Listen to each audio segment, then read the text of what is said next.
Hi, Naz Perez. I couldn't help but wonder. Hi, guys. Kelly, it's so lovely Hi. to meet you. Hi, So nice to Shal. meet you. Hey, what's going on, Nat? Nice to see you. I'm, I'm so excited. I'm so proud of you, Shal. This movie's Oh, so sick. thank I mean, you. the both of you guys. You are my favorite writer director in this genre right now because I feel like no one explores the inner landscape as well as you do. And like from experience, our inner world is 10 times more horrific and inescapable than the external. But on top of that, Thank you. like I watch so many horror movies that lack so much character development where, you know, they like throw you in the middle of the movie and then something happens to the person. I'm like, I don't really care if anything happens to this person. And then you have this character, Valerie, where I'm like, I knew she worked at Waffle House. I'm like, this is the character development that I've been searching for. I'm so proud. I'm so Uh, invested. And yeah, you guys Thank you. slayed. I normally wouldn't start off by asking this question, but Kelly, Shal and I met at a party at my friend Jesse Israel's house, who now happens to be a keynote speaker. And I thought that is such an insane synchronicity that I have to start this conversation off with that because you could have told this story, Shal, through any occupation. So I need to know why motivational speaker. Um, I thought uh, I thought it was just a really cool way to show I like the idea that this thing can affect someone who really has it all together and someone who's kind of giving you all the answers. And knowing Jesse and knowing these other people who are on a stage trying to help people, but then also have all these other issues of their own that maybe they're not like fully dealing with. So I thought there was a there's just a really good irony there in the career choice. It's a good way also to have someone on stage, like just seeing the two sides of somebody. And also it's a much more dramatic fall from grace. And for me personally, I know Jesse and I was, and I I'm not just, I'm not just being like wellness is dumb, but that's not the only angle. Obviously, there is some satire and maybe some criticism of it, but I have like, I Right. do buy into different aspects of that, and I have like seen sort of the good and the bad in that. So I just thought I could explore it from a way where I have, I like to at least write something. Ideally, it's just a lot easier to write something that I know a little bit about. It's just the Yeah. laziness, so that was also part of it. Laziness and irony. I love it. It works Yeah. though too because it's not an occupation we often see be the lead character of a movie, which is why I love it. Kelly, your characters, you're so good as Val.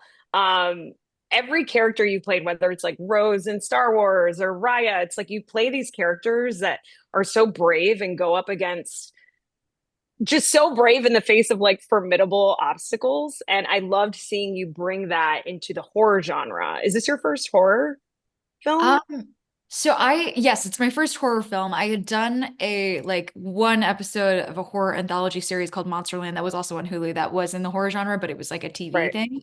right. So yes, this is my first horror film. Yes. I thought so. Oh my God, you slayed it. I felt like you've just like been in this genre forever. And I kind of want to touch upon what Shal was just talking about, which is that irony of Valerie being this motivational speaker and she's teaching people how to take control of their lives. But in this story, she's the one that's like losing control. And I love it's so human, right? To see people who can't practice what they preach. It's like witnessing your therapist telling someone to fuck off on the side of the street. It's so human. I was curious if there's any energetic paradox that you sort of live with when it comes to you and your work. Yeah, I mean, I think absolutely. Like the amount of imposter syndrome that I have is very, very large. Um, Mm. but I feel like this sort of pressure that Val feels to project this idea that she has it all together when she doesn't is something that I think a lot of people can relate to because I think we live in a world that, doesn't allow space for mental health days or recognizing that people are dealing with a lot of things just being alive in this environment. Do you have a Right. sweater on? A shit sweater? Big Wicked fan over here. Oh Wow. my Cool, God, cool, cool, cool, yes. cool, That's hilarious. I love cool. you even more now. So, Yeah, I forgot what I was saying because I got so excited about your No, sweater. it's no, you're right, especially in this industry, right? Like we don't, there's so many things that we deal with, right? Like as directors, as Yeah, actors, as yeah. journalists, from a mental health standpoint. Which leads me to want to ask the both of you, in what ways did the energy of control manifest itself through your directing or through your acting? Hmm. Hmm. Kelly? Yeah. Um, I will say with this one, I felt very much like Shal and I had a really good creative relationship, and also that the crew was wonderful, and I became really close with all of them. So I felt like um, there was an environment where I could play around and also be messy and gross and and also be in a process where it didn't feel like every take had to be a specific thing. And I think that that's such um, a special privilege to be afforded the ability to be like, hey, let's try something here. Let's do something different. And maybe it's going to be ugly, and ugly is okay. And so I think that doing this movie, because of the way we shot it, because it was 22 days, because my character was pretty much in every single scene, it was like we were working at such a rate that was almost like not afforded the privilege of being insecure. Like I was just like, we're Mm, going. And it allowed mm, me to give myself permission to just be messy in a way that I felt like I was letting go of some sort of control, if that makes sense. yeah, and a testament to Totally. you, Shal, too, as a director. Do you have anything to say about the energy Um, of control manifesting itself?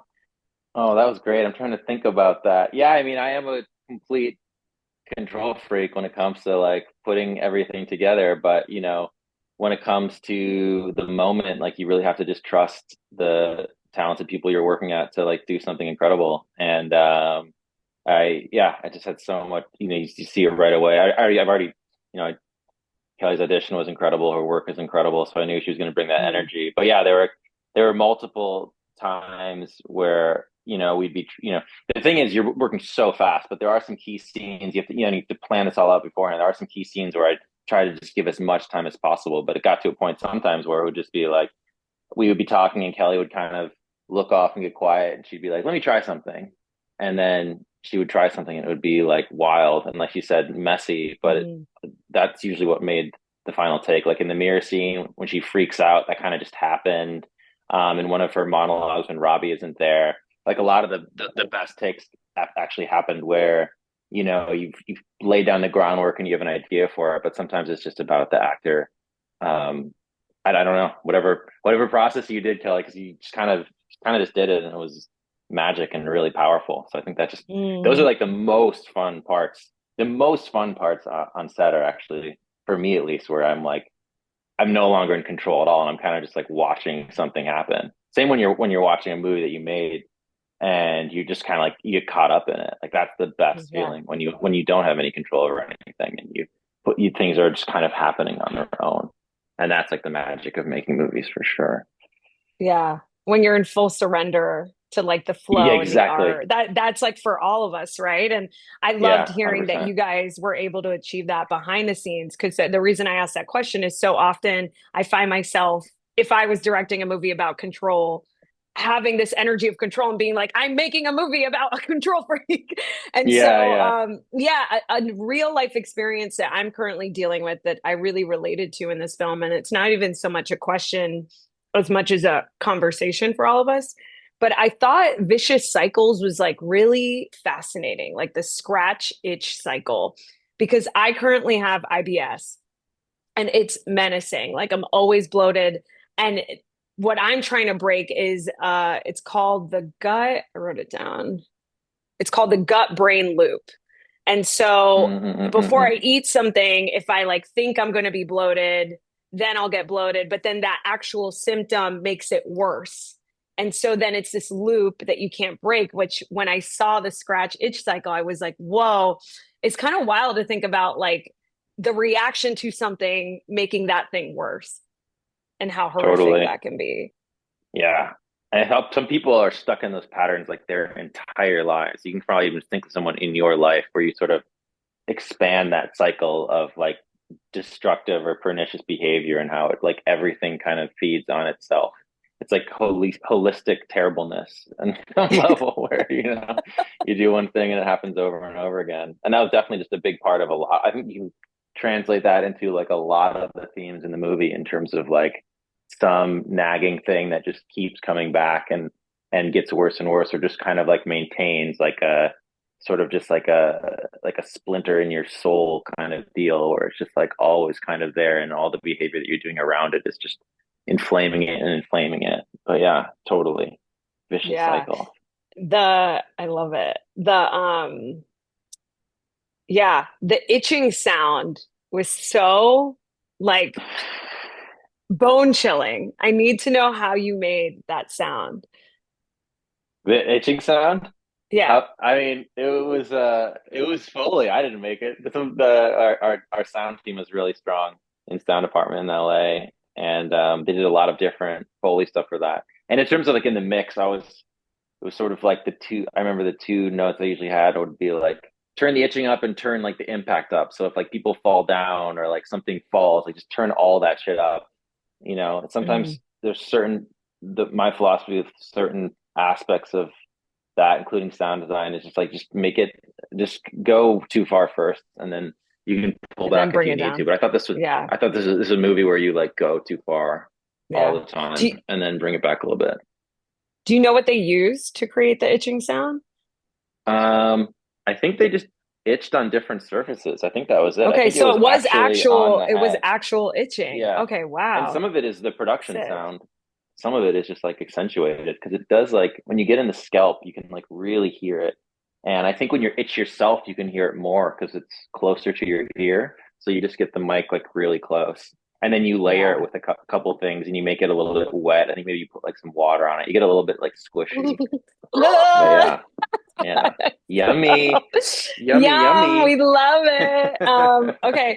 So I also wanted to ask, aside from the itching, about ants, because Control Freak was obviously the feature based off your short film Control from 2021, which is so good.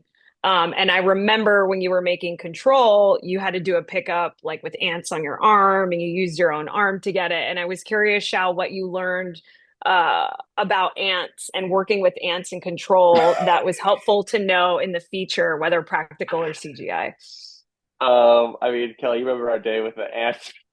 It's there's Oh nothing my God. practical about working with ants. It is so impractical. There's a couple shots of real ants in the movie, but most of it is all CGI. And I should have learned my lesson from those little bastards. They move so fast. Like, but we had like an ant wrangler. It was so silly because you have to freeze the ant and then you film and you kind of wait for it and then it starts moving. So we tried to do some of it practically, but I really wouldn't recommend it. It's a very hard animal to direct, that's for sure.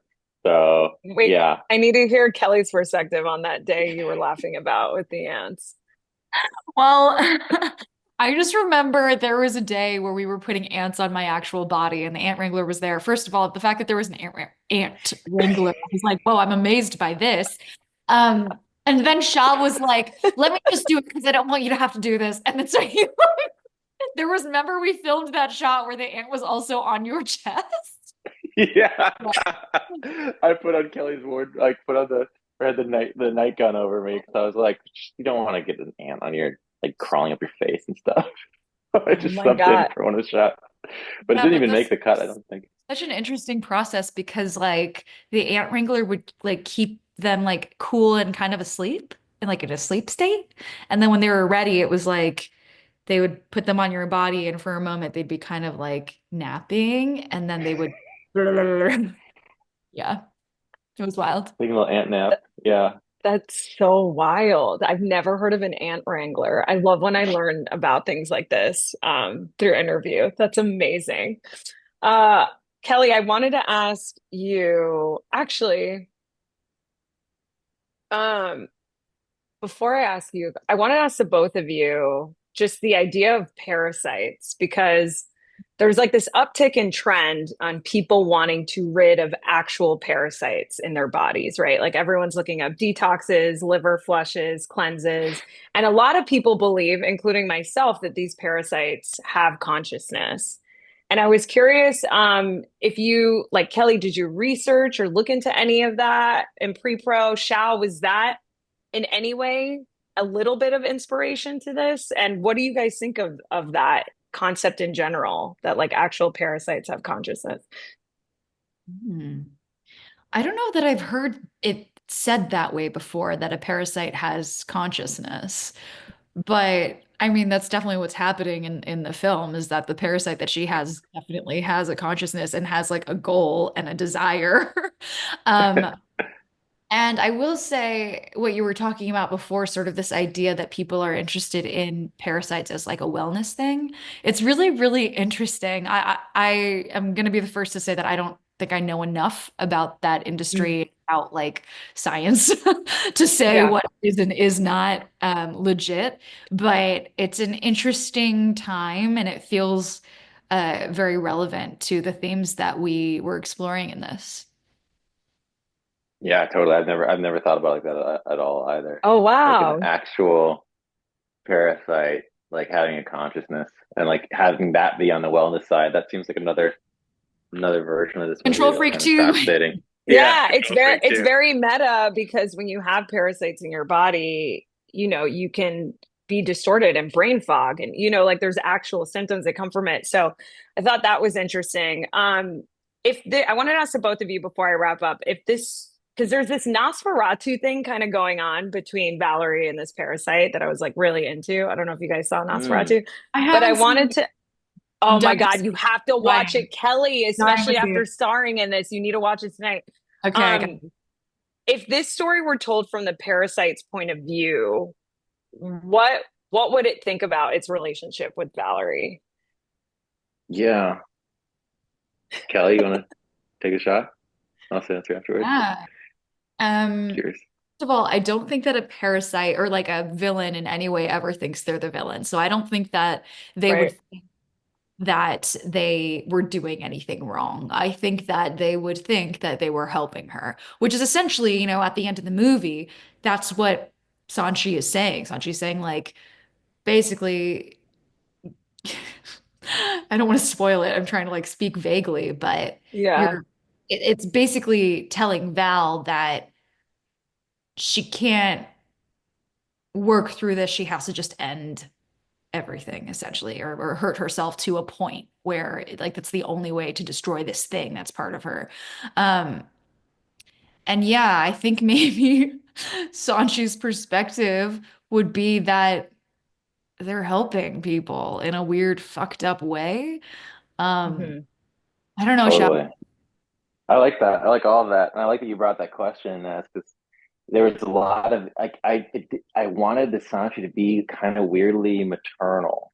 It was actually like wanted it to be Mm. even more feminine. Like I wanted to have this kind of like feminine, maternal, but also like just a very Mm. violating like out in your space perspective and have it kind of like a sensualness to the way that it touched her. Like it wasn't I didn't want it to be too like until later on, you know what I mean? It's kind of like Yeah. caressing and whispering and it does have this like very like parasitic mom vibe or something. And I think its Hmm. perspective is pretty terrible, but I think it feels more aligned, and it just wants the abyss for both of them. You know, it just wants to taste the abyss because that's its goal for both of them, and I think it does feel more aligned. And but yeah, that was definitely like I'd love to explore even more like it is there is something kind of almost like erotic too about it. It's like maternal and erotic. It's really the Hmm. psychosexual like fucked upness to it